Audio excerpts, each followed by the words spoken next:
오늘 말씀은 신명기 9장 13절부터 29절 말씀입니다. 제가 가지고 있는 성경은 276페이지입니다. 본문이 13절부터 29절까지인데요. 시간 전략을 위해서 22절부터 29절까지를 같이 교독하도록 하겠습니다. 22절부터 교독하도록 하겠습니다. 찾으신 줄 알고 제가 교독하겠습니다. 너희가 다베라와 마사와 기브롯 핫다아와에서도 여호와를 경노하게 하였느니라. 여호와께서 너희를 가데스 바네아에서 떠나게 하시되 너희는 나가서 내가 너희에게 준 땅을 찾아가라 하시되 너희가 너희의 하나님 여호와의 명령을 거역하여 믿지 아니하고 그 말씀을 듣지 아니하였나니 내가 너희를 알던 날부터 너희가 항상 여호와를 거역하여 왔느니라. 그때 여호와께서 너희를 멸하겠다 하셨으므로 내가 여전히 40주 40야를 여호와 앞에 엎드리고 여호와께 간구하여 이르되 주 여호와여 주께서 큰 위엄으로 속량하시고 강한 손으로 애굽에서 인도하여 내신 주의 백성 곧 주의 기업을 멸하지 마옵소서. 주의 종 아브라함과 이삭과 야곱을 생각하사 이 백성의 완악함과 악과 죄를 보지 마옵소서. 주께서 우리를 인도하여 내신 그 땅 백성이 말하기를 여호와께서 그들에게 허락하신 땅으로 그들을 인도하여 드릴 만한 능력도 없고 그들을 미워하기도 하사 강야에서 죽이려고 인도하여 내셨다 할까 두려워하나이다. 같이 읽겠습니다. 그들은 주의 큰 능력과 표심팔로 인도하여 내신 주의 백성 곧 주의 기업으로소이다 했느니라. 기도하겠습니다. 아버지 감사합니다. 저희들을 이렇게 불러서 주의 성산에 모이게 하시고 하나님을 예배하고 찬양하며 하나님의 말씀을 저희들이 기다리며 받게 하여 주시니 감사합니다. 이 시간 주님께서 준비하신 대나게 하신 말씀을 저희들이 경청하여 듣고자 합니다. 주께서 주의 성령이 함께하여 주셔서 그 말씀이 전하여질 때 말씀이 저희들 귀에 들려지게 하시고 저희들이 영이 다시 살아 회복되는 시간 될 수 있도록 함께하여 주시옵소서. 아버지 불충하고 못난 죄인입니다. 주님 감추시고 부끄러운 부분을 숨기셔서 주의 말씀의 능력만 나타나는 시간 되게 하시고 말씀이 저희들에게 전하여질 때 성령이 역사하여 주셔서 저희들의 마음이 뜨거워지고 감동되게 하셔서 그 말씀의 대로 저희들이 살아가는 그런 능력을 입는 시간 될 수 있도록 함께하여 주시옵소서. 주님 악한 것 틈타지 못하게 지켜주시고 주의 아버지 하나님 영광만 가득한 그런 시간 될 수 있도록 함께하여 주시옵소서. 감사드렸고 예수님 이름으로 기도드리옵나이다. 아멘.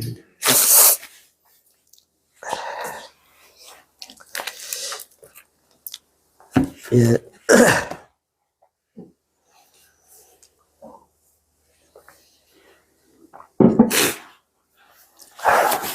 예, 오늘 본문은 광야에서 이스라엘 백성이 하나님께 반역한 대표적인 두 가지 사건과 그에 대한 모세의 중보 기도에 대한 내용으로 이렇게 이루어져 있습니다.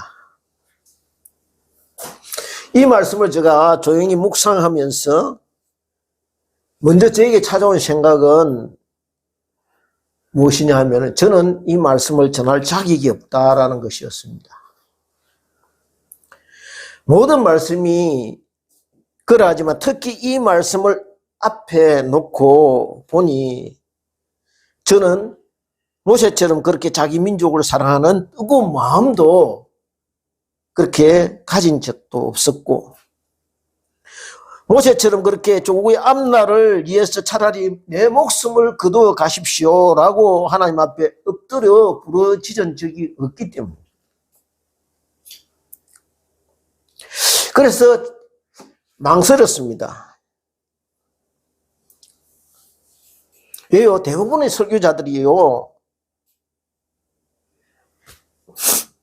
말씀 전하기를 꺼려하는 그런 본문이 있는데요. 그 이유가 무엇인가 하면 자기가 잘 실천하지 못하는 부분, 그것을 전하려고 하면은 왠지 그 말씀에 힘이 없고 감동이 없고 또 말씀이 건조해지는 것을 느낄 수 있기 때문입니다. 그래서 지난주 말씀과 대동소이하니까 차라리 다른 본문을 찾아서 이제 전해야 되겠다. 그렇게 그런 마음이 들기 시작했습니다. 그래서 다른 본문을 찾아서 살펴보는 중에 언뜻 드는 생각이 뭐냐 하면은 지난주 설교 말씀이 떠오르는 것입니다. 즉 말씀을 편식하지 말라. 지난번 설교가 제가 그랬거든요. 말씀을 자기 입맛에 따라서 이렇게 저렇게 취사선택하지 말라. 거기서부터 진짜 신앙의 이기가 시작된다. 그렇게 시작해놓고 제가 막상 바로 그 다음 주부터 말씀을 이렇게 자기 마음대로 바꾸려고 그러니까 성령께서 제게 주시는 생각이 뭐냐 하면은 아니다. 이것을 전해라 라고 그렇게 말씀하시고 있구나 하는 생각이 들었습니다. 왜냐하면은 그 말씀을 다른 누구보다도 네가 들어야 된다라고 말씀하신 것 같았습니다.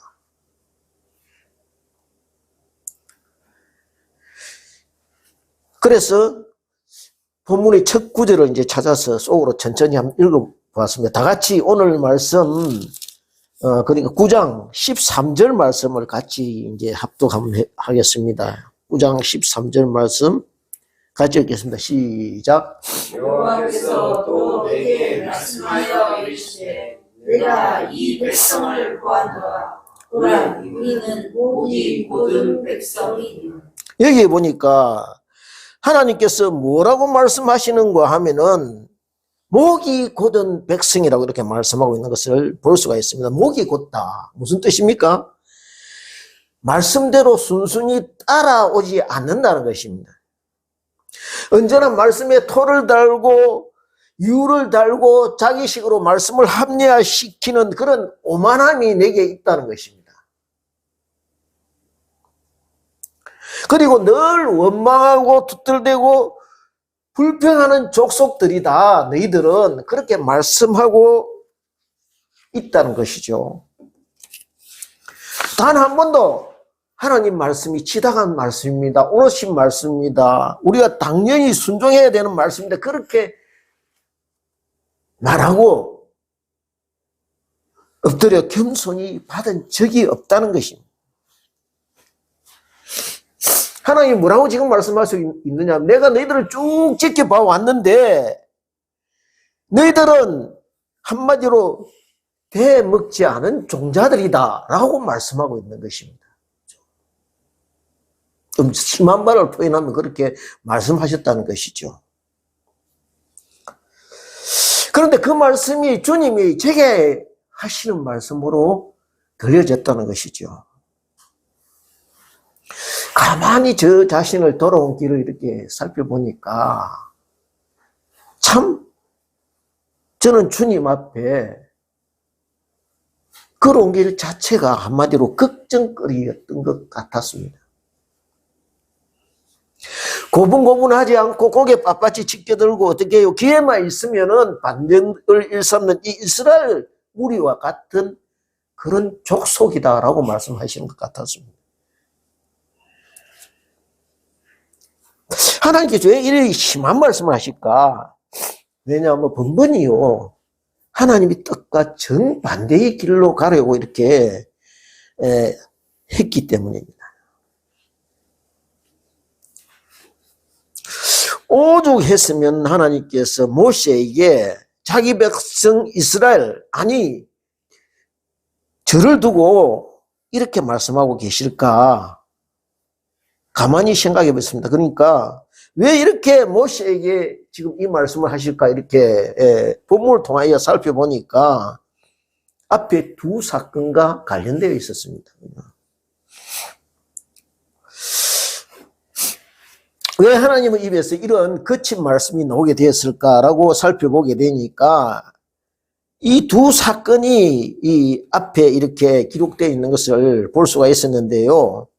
이 사건은 이스라엘 백성이 광야에서 경험한 40년 동안 이렇게 통하여 대표적인 두 가지 사건이라고 볼 수가 있다는 것입니다.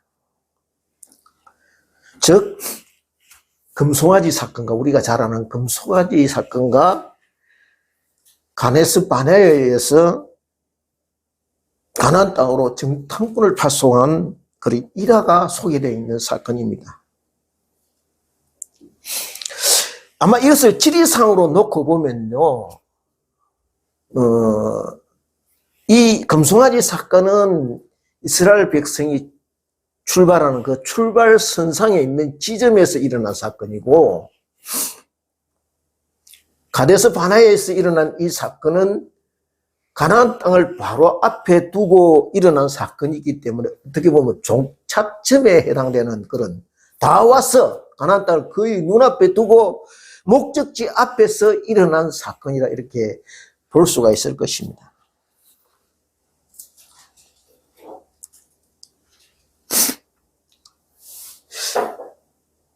왜 출발점에 해당되는 사건이냐 하면 이 금송아지 사건은 이스라엘 백성이 애굽을 빠져나와서 홍해를 건너서 하나님의 인도대로 시내산에 이르러서 비로소 이제 전열을 제대로 갖추고 정식으로 하나님의 백성으로 출발하라는 그 시점이기 때문입니다.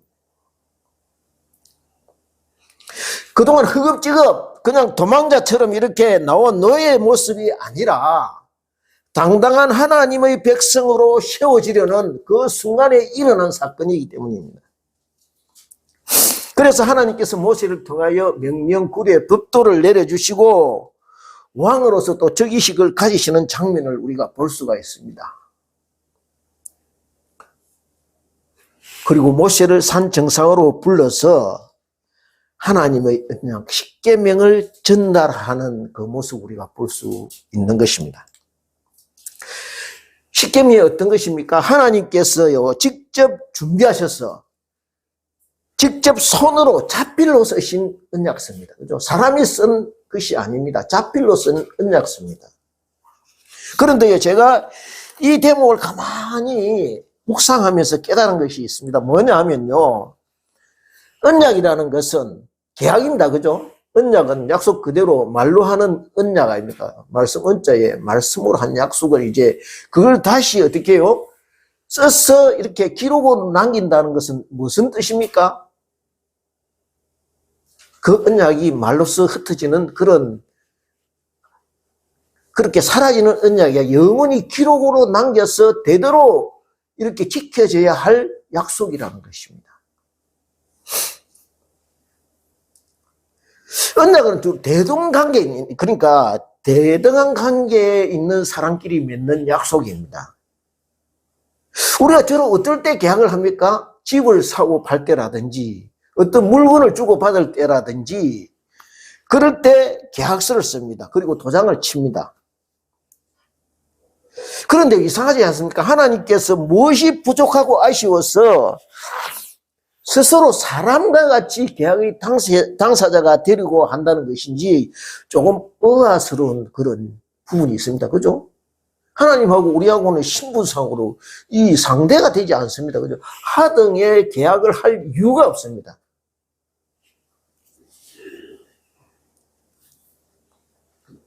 그리고 하나님은 누구보다도 이스라엘을 잘 알고 계신 분입니다. 자기 백성을 잘 알고 계신 분이죠.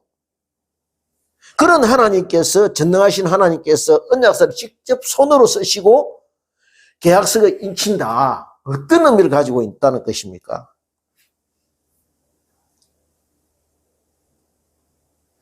이스라엘 백성이 앞으로 이 언약을 잘 지킬 수 있을 것이라고 믿었습니까? 아닙니다. 그죠? 천지를 지으신 여호와 하나님이십니다. 그죠? 그래서 이스라엘 백성이 이 언약을 지키든 안 지키든요, 그것이 하나님께 어떤 호력이나 영향을 미칠 수가 없는 것입니다. 하나님이시기 때문에 지키라 해놓고 안 지키면 재앙을 내리시든지 벌을 내리시든지 그러면 끝나는 일입니다. 대부분의 이방 신들은 그렇게 합니다. 그죠? 그런데 왜 계약서를 하나님이 직접 쓰시고 이것을 도장을 치시고 이렇게 남겨두시느냐? 돌판에 새겼어. 돌판에 새겼다는 거는요, 돌은요, 종이가 또 다릅니다. 그죠? 돌은 지워지지 않습니다. 세월이 가도. 대대로 남습니다.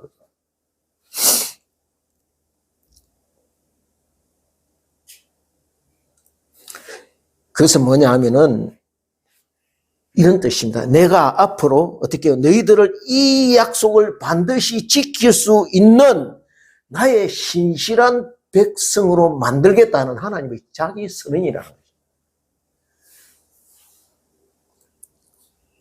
너희들 의지와 상관없이 내가 앞으로 너희들을 그렇게 만들어 나가겠다라는 다짐이요, 자기 선언이라는 것입니다.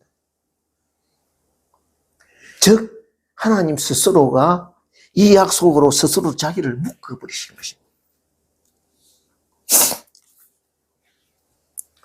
그래서 어떻습니까? 결국 자기 백성들이, 하나님의 자녀들이 하다가 이 약속을 지키지 못하니까 자기 아들을 이 땅에 내려보내셔서 어떻게 하면 그 약속을, 아들이 죽어서 대신 그 약속을 완성하게 하십니다. 그죠? 십자가로서 완성하게 하시고, 그리고 그 죽은 아들을 다시 살리셔서 어떻게 하느냐 하면은 그 죽은 아들의 예수 그리스도의 영이, 부활하신 영이 저와 여러분 속에 들어와 역사하심으로써 신의 산에서 그렇게 직접 작성하신 그 계약의 내용을 이루게 하시는 것입니다. 어떻게 해요? 내가 네 안에, 너가 내 안에 들어와 있음으로 해서, 그래요, 그 일이 도저히 불가능했던 그 계약의 내용을 이루게 하시는 것입니다. 그것을 여기에 말씀하고 있는 것입니다.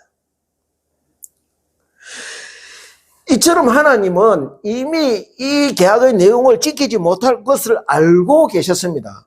다 같이 16절을 같이 한번 우리가 합독하겠습니다. 16절 같이 보겠습니다. 시작. 내가 본즉 너희가 너희의 하나님 여호와께 범죄하여 자기를 위하여 송아지를 구워 만들어서 여호와께서 명령하신 도를 빨리 따르기로 17절. 내가 그 두 돌판을 내 두 손으로 들어 던져 너희의 목전에서 깨뜨렸노라. 어떻습니까? 자, 그렇죠? 그 첫 시작부터 이 약속이 어그러지기 시작합니다. 어떻게 해요? 모세가 아직 두 돌판을 받아서 이렇게 전달하기도 전에 산 밑에서는 어떻게 했으면 이미 반역이 시작되고 있었다는 것이죠. 하나님께서 왜 이 백성을 목이 고전 백성이라고 했는지 이해가 되지 않습니까? 여기에 뭐라고 되어 있습니까? 우리가 한번 볼까요? 내가 본즉 너희가 너희 하나님 여호와께 범죄하여 자기를 위하여 송아지를 부어 만들어서 이렇게 되어 있습니다. 우상을 만들고 섬기는 그 죄의 본질이 어디에 있느냐? 자기를 위해서. 자기를 위해서. 그래서요, 그 반대를 우리가 생각하면은, 그렇다면 예배의 본질은 무엇인가? 예배의 본질은 자기를 위하는 그 자기를 죽어서 제물되는 시간이 예배라는 것입니다. 자기가 제물되는 그 예배가 참 예배라는 것입니다. 내 생각이 죽고 내 뜻이 죽고 어떻게 해요? 내 힘이 죽는 시간이 예배 시간이라는 거예요. 지난주 우리가 신명기 6장 말씀을 이렇게 묵상하였는데요. 시간이 없다 보니까 제가 가장 핵심적인 부분을 놓쳐버렸습니다. 그래서 전하지 못했습니다. 오늘 말씀과 관련해서 한번 다시 살펴보겠습니다. 다 같이 신명기 6장 4절입니다. 6장을 한번 볼까요? 넘가서 앞으로 몇 장만 이렇게 넘기면은 6장 나옵니다. 6장 4절, 5절을 한 마음으로 같이 읽겠습니다. 시작. 이스라엘아 들으라. 우리의 하나님 여호와는 오직 유일한 여호와이시니 너는 마음을 다하고 뜻을 다하고 힘을 다하여 내 하나님 여호와를 사랑하라. 여기에 사랑하라 이렇게 됩니다. 여호와를 사랑하라. 그러니까 결국 사랑해야 어떻게 했습니까? 그 말씀을 듣고 순종할 수가 있다는, 사랑과 말씀을 듣는 것은 같다는 것입니다. 그죠? 여기에 뭐라고 말하냐면은 하나님은 저와 여러분이 이 세상에서 가장 사랑하는 유일한 대상이 되기를 원하신다, 그렇게 말씀하고 있는 것입니다. 그러므로 저와 여러분이 마음이 여러 갈래로 나누어져서 여기도 조금 저기도 조금 이렇게 여러 갈래로 나누어져 있는 것을 이렇게 원하지 않는다는 것이죠.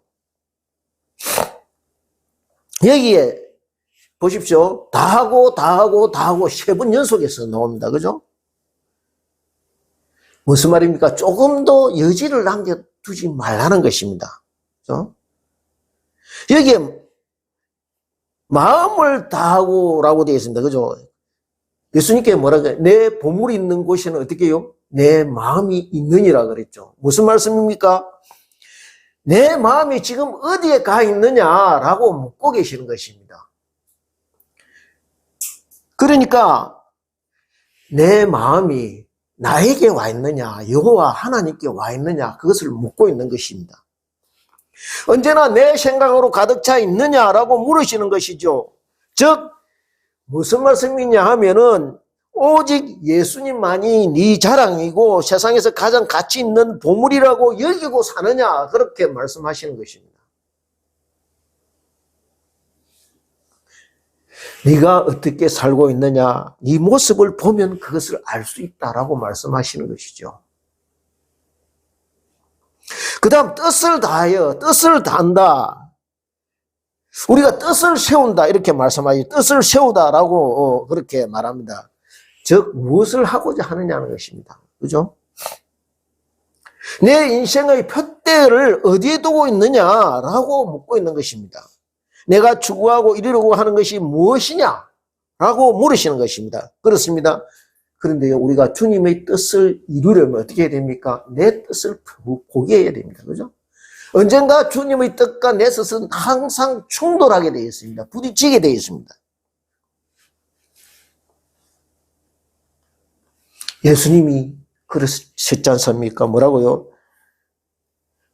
아버지여, 내 뜻대로 마옵시고 어떻게 해요? 아버지의 원대로 하옵소서. 내 뜻을 포기해야 어떻게 해요? 아버지의 뜻을 이룰 수가 있다는 것입니다. 마지막으로 힘을 다하고 이렇게 되어 있는 힘을. 그런데 저와 여러분이요, 무엇을 할 수 있다, 뭐 최대한 어떻게 능력을 발휘할 수 있다 하면 어디까지 할 수 있겠습니까? 그것이 또 얼마나 이 영향을 미치고 어떻게 자기 실력을 과시할 수 있겠습니까? 이 힘을 다한다는 것은요, 내 힘을 의지한다는 것이 아니고 나를 통째로 하나님의 손에, 하나님의 능력에 맡긴다는 것입니다. 나에게 있는 가능성 전부를 주님의 손에 맡겨버린다는 그 뜻을 가지고 있습니다. 그래서 하나님이 알아서 쓰시도록 이렇게 하겠다는 것입니다. 그것을 여기에 내 힘을 다하고라고 말씀하고 있습니다. 그럴 때 어떻게 해요? 내 능력이 아니라 내 능력이 하나님의 능력으로 나타나게 된다는 것을 말씀하고 있는 것입니다. 그런데 우리는요, 번번이 이 이스라엘 백성들처럼 실패하고 좌절합니다. 왜요? 너무 조급하고 기다리지 못하기 때문입니다. 믿음은요, 기다리는 것입니다. 믿지 못할 상황과 돌발적인 일이 생겨도 끝까지 약속하신 것을 붙들고 기다리는 것입니다. 이스라엘 백성들이요, 40일을 기다리지 못해서 그 사달이 생겼습니다. 그죠? 역사에 가정은 없다지만은 만일 이렇게 한번 가정을 해봅시다. 이스라엘 백성이 40일을 온전히 참고 기다렸다면 어떻게 되었을까?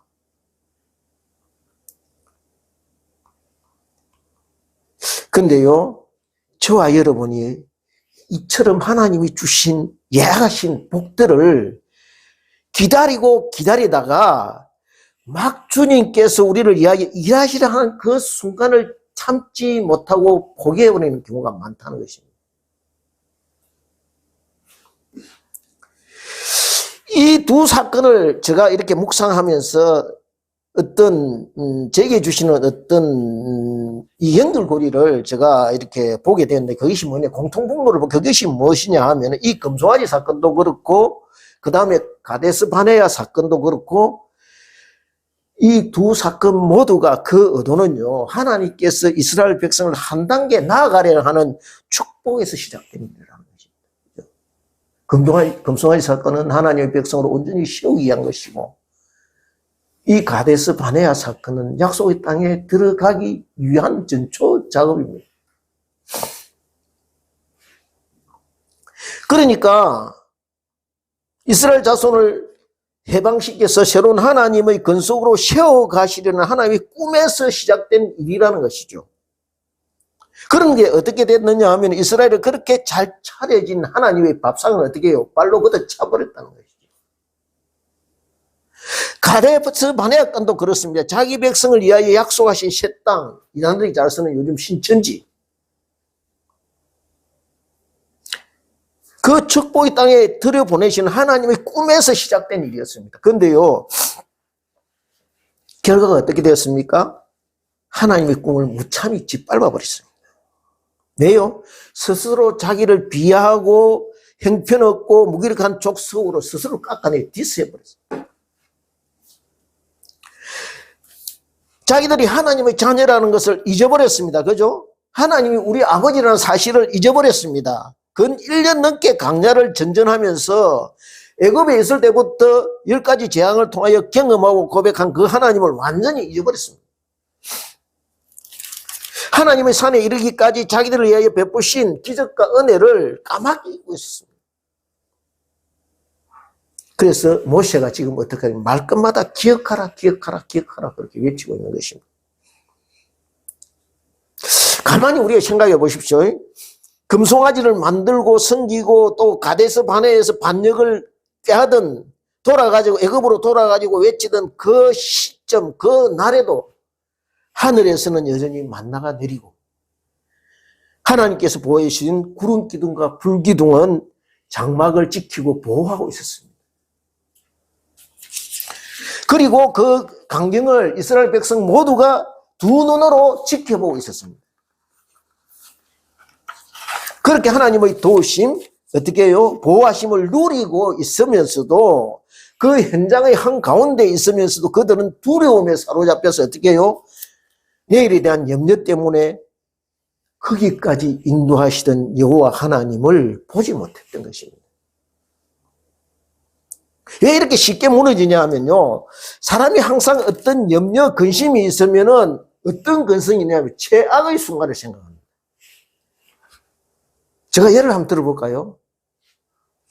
여러분 뉴스나 신문을 한번 보십시오. 사람이 한 사람 두 사람 어쩌다가 사고 나서 뭐 다쳤다 이런 거 안 나옵니다. 그죠? 뭐 열차가 이래가 정복되었고 몇백 명 죽었다. 그거는 빅뉴스로 뜹니다. 비행기 우측 가다가 공항에 착륙하다가 사고 나서 사람이 다 죽었다. 그거는 대서특필로 납니다. 김정은이가 함부로 핵을 쏘지 못하겠지만 항상 어떻게 해요? 김정은이가 이 큰 소리 치는 거, 뭐 남한 땅을 완전 이게 불바다로 만드는, 그거는 어떻게 대서특필해서 보도합니다. 어떻게 사람들이 이 습성 속에는 항상 최악의 순간을 생각해서 공포를 이렇게 몰고 가는 그런 본능이 있다는 거예요. 그래서 쉽게 그 상황에 휘둘린다는 것입니다. 만일요, 우리가 이렇게 생각해 보겠습니다. 아론을 비롯해서 남겨진 그 산 밑에 남겨진 아론을 비롯해서 장로 70명들이 한 마음으로 여호와께 부르짖어서 기도해 보자. 우리가 모세는 비록 없지만은 정탐꾼들이 보고는 비관적이지만은 우리 이때 한 마음으로 모아서 부르짖어서 여호와께 기도해 보자라고 이렇게 했으면은 상황이 어떻게 바뀌었을까? 그죠? 아쉬운 것은 하나님께서 이처럼 자기 백성을 향한 계획과 꿈을 가지고 계시면서 무엇인가 좋은 것, 생각지도 못할 기적들을 이렇게 행하시려고 준비하고 계신데 저와 여러분은 어떻게 해요? 시간만 보내며 어정거리다가 결국 염려하고 걱정만 하다가 나락으로 떨어지는 경우가 많다는 거예요. 여러분 2024년 이 새해에 하나님께서 저와 여러분에게 주시는 어떤 것이 준비되어 있을 것입니다. 저와 여러분에게 어떤 깜짝 서프라이즈를 이렇게 하나님께서 준비하고 계시는 것이 있을 것입니다. 반드시 있을 것입니다. 그렇다면 어떻게 해야 되겠습니까? 그 선물을 받을 준비를 해야 된다는 것이죠. 복의 사람을 기다리고 사람을 의지할 것이 아니라 복의 근원 대신 하나님께 기도하며 그 선물을 받을 만한 자녀로 살 수 있도록 고해야 된다는 것이죠. 이스라엘 백성이요, 언제 자격이 되어서 그렇게 하나님이 그렇게 그들을 돌보시고 이 백성을 세우고 새 땅을 그렇게 주리고 하셨습니까? 아닙니다. 그죠? 자격이 있어서가 아니라 그 선대 아브라함, 야곱, 이삭, 야곱을 통해서 약속하신 일들이기 때문입니다. 마찬가지로도요, 저와 여러분이 흠이 있고 부끄러움이 없어도 하나님이 이 성경을 통하여 우리에게 약속하신 그 말씀 때문에 어쩔 수 없이 우리에게 주시려는 복을 저와 여러분이 준비하고 계실 수 있다는 것입니다.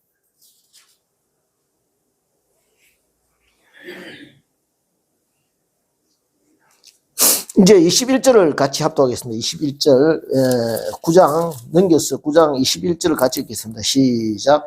너희의 죄 곧 너희가 만든 송아지를 가져다가 불살라 찢고 꿀같이 가늘게 갈아 그 가루를 산에서 불러내리는 시내에 불렸느니라.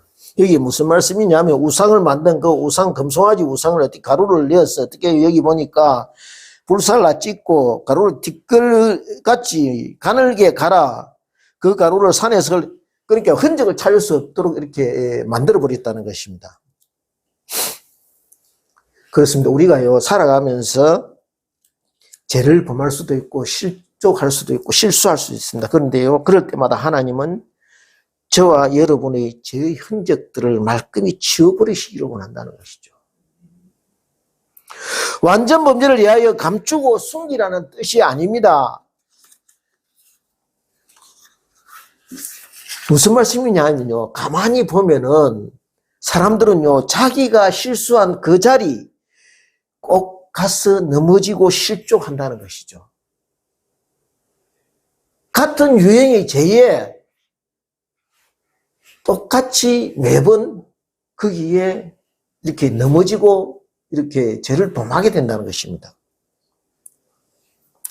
사람마다 약한 부분이 다 있다는 것입니다. 저마다 아킬레스건이 다 있습니다. 그죠?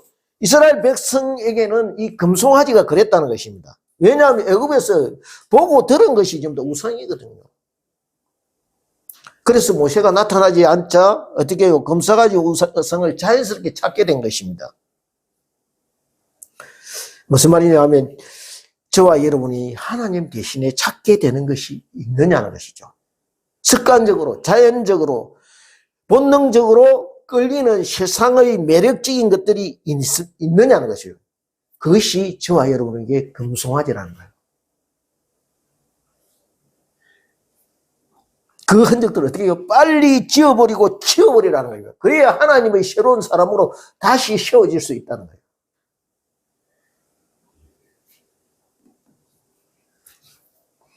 여호와는요, 유일하신 하나님이십니다. 그래야 저와 여러분이 하나님께 지워버려야, 흔적을 치워버려야 집중할 수 있다는 것입니다. 다시.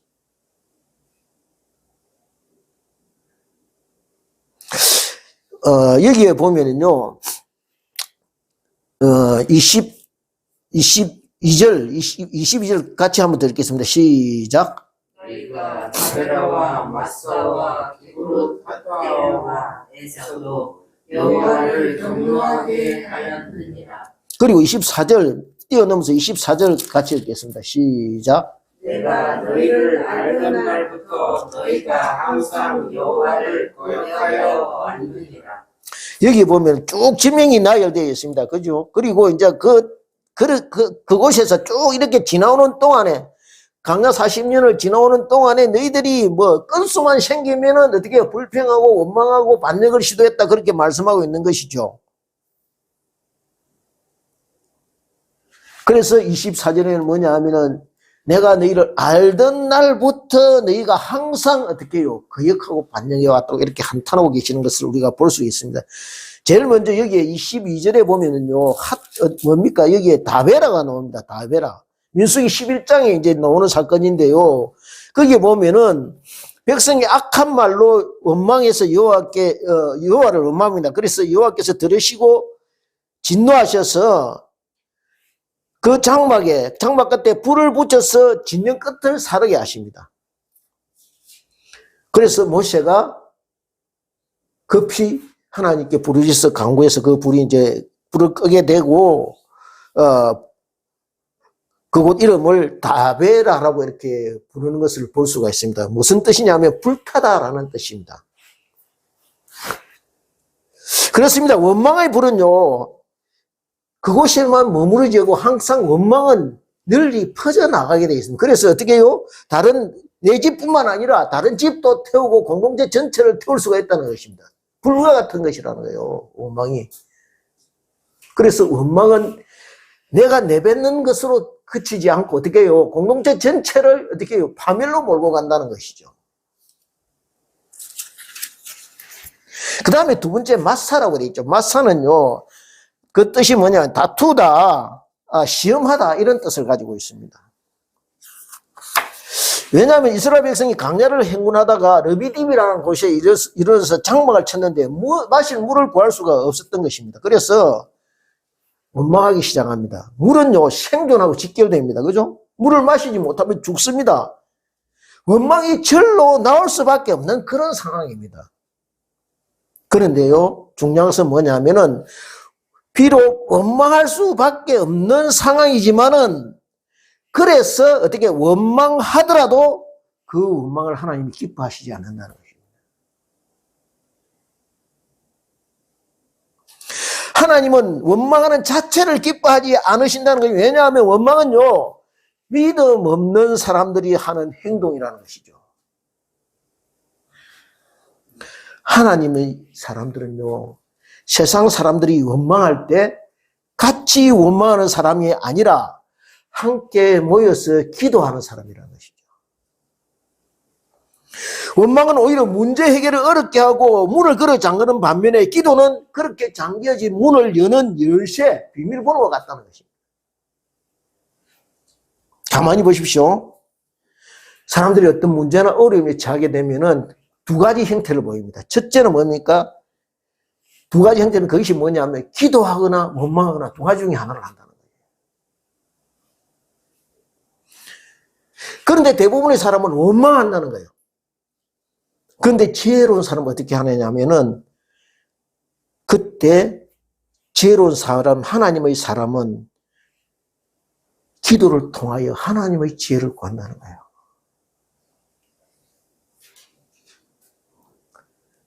이 르비딤에서 백성들은 모세를 원망합니다. 그리고 백성들이 어려움에 처할 때마다 내뱉는 말이 있는데 그것은 무엇이냐면 당신이 어째서 우리를 애굽에 인도해 내어서 우리 자녀를 죽게 하느냐라고 이렇게 원망합니다. 원망이요, 가만히 보면은 지금 상황은 뿐만 아니라 자꾸 어떻게 해요? 커집니다. 옛날 그때 당신이 어땠고, 그때 옛날에 나를 뭐 어떻게 힘들게 했고, 원망은요, 늘어오기 시작하면 거기에서 끝나지 않고 자꾸 어떻게 해요? 크게 확대된다는 거예요. 하면 할수록 자연적으로 그렇게 된다는 거예요, 이게. 당신 때문이야. 그래서 원망해서는 안 된다는 것입니다.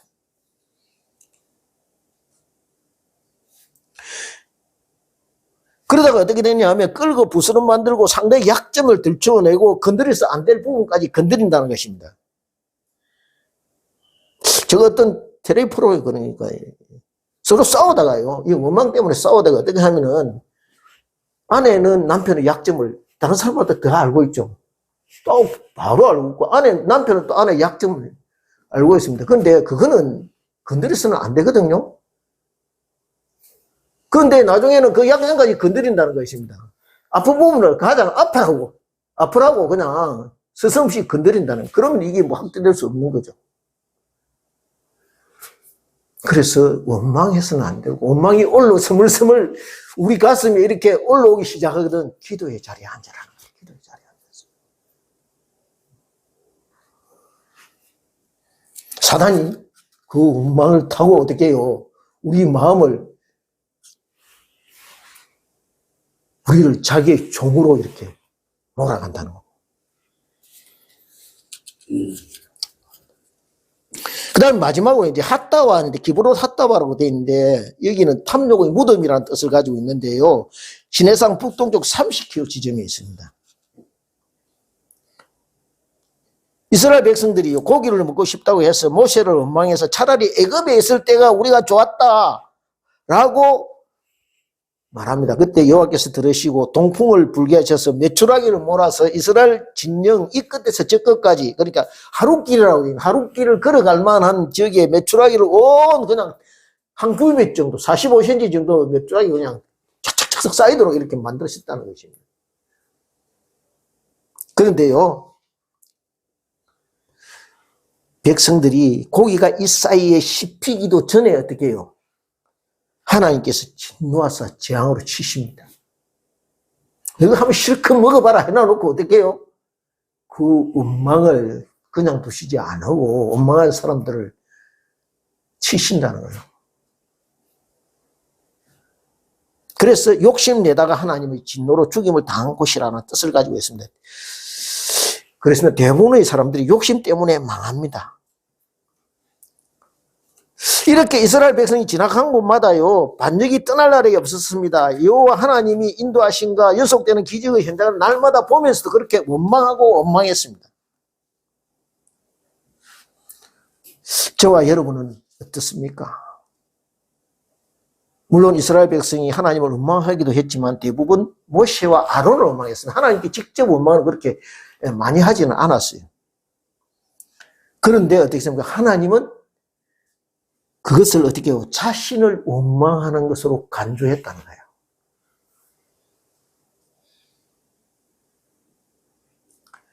저와 여러분이 누구누구를 원망하고 있습니까? 누구누구 때문에 못해 먹겠다고 이렇게 한탄합니까?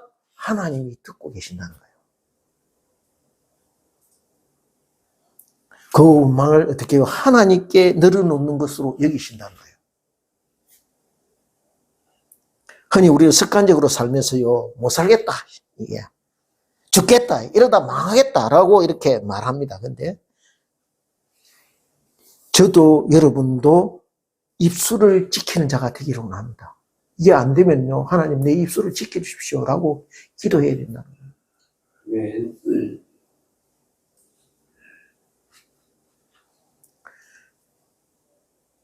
하나님의 약속을 믿고 하나님 일하실 것을 믿는 사람은요, 어떻게 말하느냐 하면은 이렇게 이야기합니다. 자, 이제 좋은 날이 될 것입니다. 어떻게 해요? 좋은 날이 올 것입니다. 곧 좋아질 것입니다. 하나님이 우리에게 복된 날을 주셨습니다. 하나님이 우리를 복되게 하실 것입니다. 이렇게 이야기한다는 거예요. 죽은 말이 아니라 생명의 말, 회복의 말, 사람의 살리는 말을 하는 저와 여러분이 되기를 원합니다. 마지막에 이제 결론적으로 25장 27절, 25절부터 27절을 같이 읽고 마치겠습니다. 25절, 27절 같이 읽겠습니다. 시작. 그때 여호와께서 너희를 멸하시겠다 하셨으므로 내가 여전히 40주 40야를 여호와 앞에 엎드리고 여호와께 간구하여 이르되 주 여호와여 주께서 큰 위엄으로 속량하시고 강한 손으로 애굽에서 인도하여 내신 주의 백성 곧 주의 기업을 멸하지 마옵소서. 주의 종 아브라함과 이삭과 야곱을 생각하사 이 백성의 완악함과 악과 죄를 보지 마옵소서. 여기 보니까 주의 종 아브라함과 이삭과 야곱을 생각하사 이 백성의 완악함과 악과 죄를 보지 마옵소서. 여기에 40주 40야를 물 한 모금 마시지 않고 중보하였다는 것은 어떤 의미냐 하면은 자기 목숨을 내어놓고 이스라엘 백성을 위하여 하나님 앞에 엎드려서 자비하여 사심을 구했다는 것입니다. 그렇습니다. 누구나 다른 사람의 잘못을 질책하고 나무라고 꾸짖기는 쉽습니다. 그러나 진정으로 자기 나라 조국을 사랑하고 금식하며 기도하는 사람은 그렇게 찾기가 쉽지 않습니다. 모세의 중보를 가만히 새겨보면서 저는 생각했습니다. 나는 어떤 사람인가 살펴보았습니다. 무엇이 그냥 잘못되어 지적하고 끝나버리는 사람인가, 아니면 그 일을 가슴 아프게 생각하고 하나님 앞에 엎드려 기도하는 사람인가, 나를 살펴보게 됐다는 것입니다. 그런데요, 하나님의 사랑을 가슴에 담고 있는 사랑이라면은 마땅히 어떻게 해요? 먼저 그 영혼들을 불쌍히 여기며 기도하는 사람이라는 것입니다. 저 자신을 돌아보았습니다. 부끄럽게도요, 아직 저에게는 모세와 같이 오늘날 영적으로 타락하는 조국 공동체를 보면서 울부짖는 그런 사랑이 불붙는 마음은 없다는 것이 제가 알게 되었습니다. 그래서 기도드리게 되었습니다. 주님, 이 냉랭한 이 가슴에 주님 사랑의 불이 붙도록 좀 해주십시오. 그래서 영적으로 시들어가는 이 조국, 이 강산을 위해서 엎드려 기도하며 중보할 수 있는 그런 가슴에 사랑의 불이 활활 좀 붙게 좀 하나님께서 역사해 주십시오라고 기도드리게 되었습니다.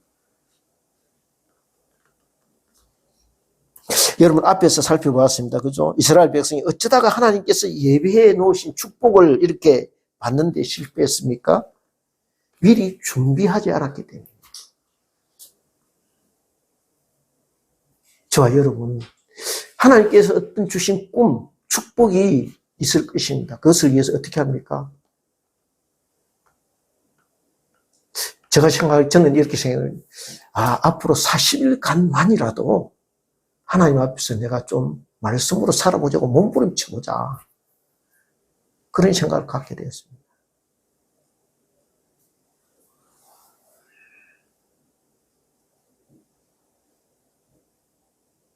그러면 하나님께서 나를, 성령께서 아마 도와주실 것이다. 그런 생각이 들게 하셨습니다.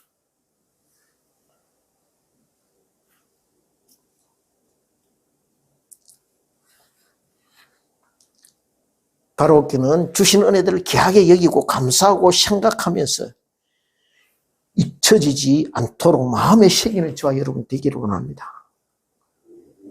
다 같이 마지막으로 고린도전서 10장 11절부터 13절 말씀을 같이 묵상하면서 마치겠습니다. 고린도전서 10장 11절부터 13절 말씀 275페이지입니다. 신약성경 275페이지.